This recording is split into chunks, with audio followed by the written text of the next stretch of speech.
hot roster today. The matchups revealed. I'm Gary and Thorne. That is Cam Stewart, and we would do some sort of hilarious or quirky or nice intro, but we don't have time because we have to break down the entire C.J. Anderson saga. Yes. There's a lot of things going on with C.J. Anderson in the past 24 hours.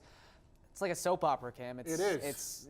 No one really knows what's going on. Where's Victor right Newman, here. Jack Abbott, and the rest of the crew from Genoa City? I don't know what's going on, but there's a lot of falsehoods and interesting stories out there. Where does the truth lie, Gary? A lot of deleted tweets, a lot of speculation, a lot of possible injuries. We don't really know where C.J. Anderson, where he lies on the spectrum right now as we enter the Big Four, and this is obviously the main topic of the Big Four today, C.J. Anderson's health. We know that he did not tear his ACL. That is something definitively that we do know entering Thursday, 3 days away from their contest against San Diego on Sunday. However, we don't know if he's done for the season. We don't know how long C.J. Anderson's going to be out for. Ian Rappaport came out earlier today and said that he had told close friends he was going to be done for the season. This was instantly disputed. Close friends. By C.J. Anderson on Twitter.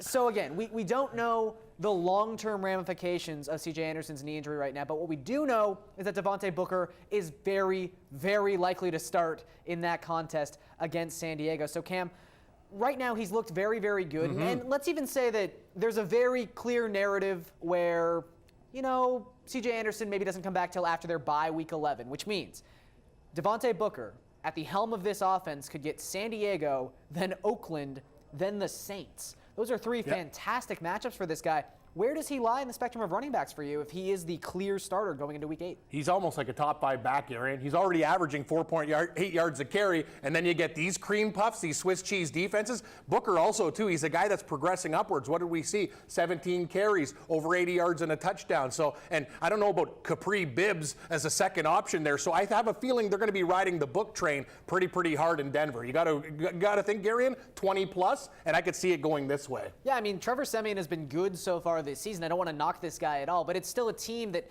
they realize established the run. Exactly, they realize what their strengths are. They have the 8th lowest pass ratio this season, just above 57%.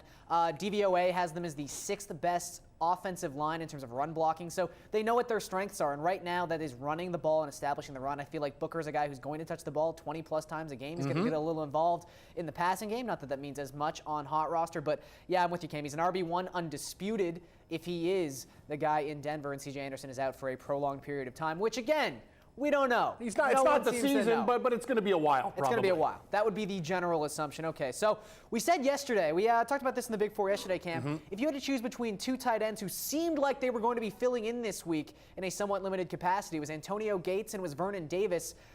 Might not be the case anymore as we enter Thursday. Both Jordan Reed and Hunter Henry returned to practice on Wednesday. Hunter Henry obviously drawing a tougher matchup of these two against the Denver Broncos. But Jordan Reed specifically, it's a very interesting situation, Cam, because we know this guy now has dealt with concussions since all the way back in his university days at the University of Florida.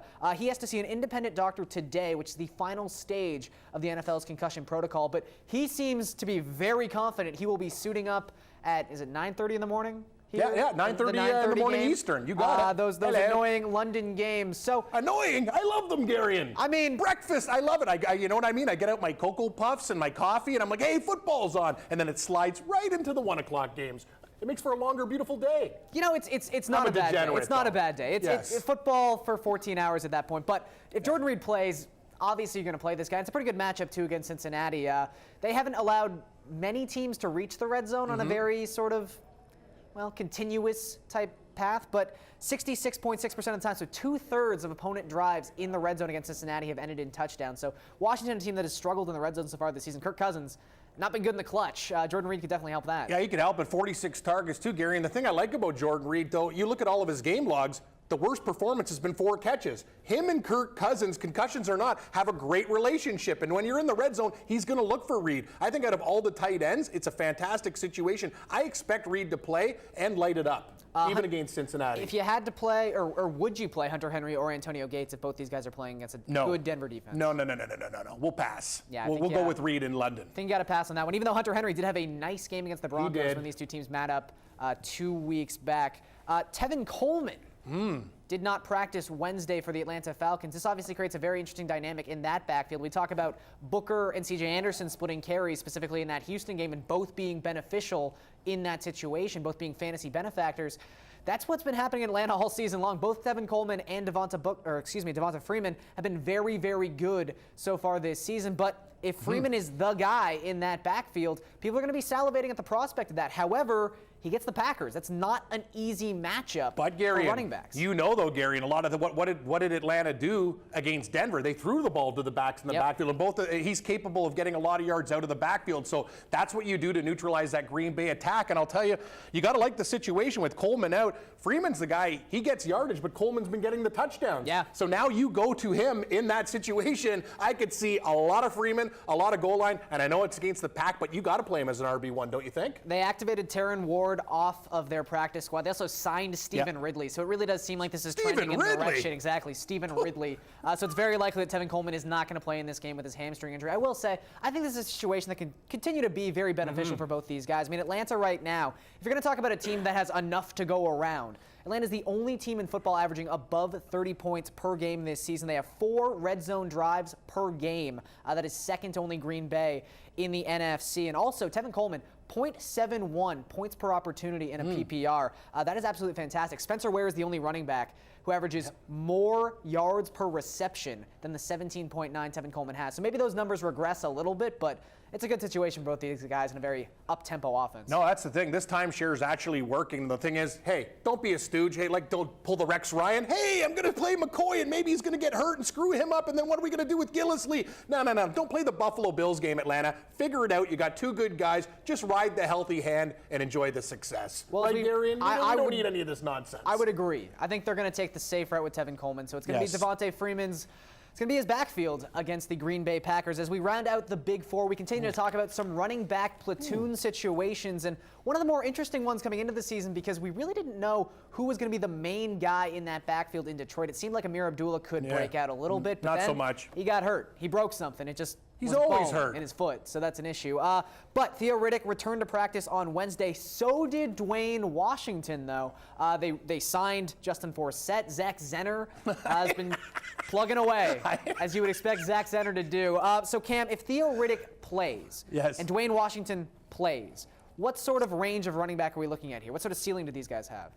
For Riddick, maybe an RB2, because the thing about Riddick is he has double the touches compared to any other guy on the Detroit Lions team. Gary, and what has he been? A receiving and yards monster. That's the thing. He might not get his catches, maybe 10 to 12 carries, but he'll get as many pass catches, and it's a great situation. I tell you, Riddick has been a guy.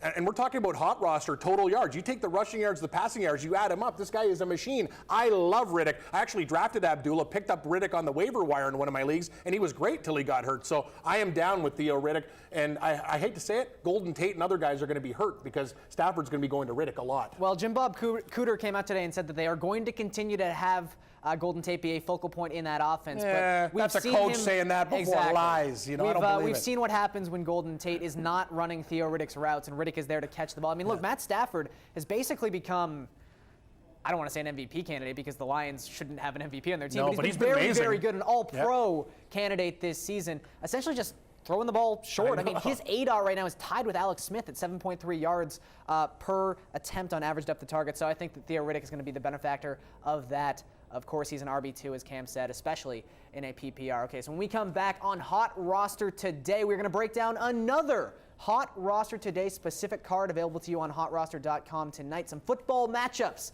as we move ever closer to Week 8 of the NFL season.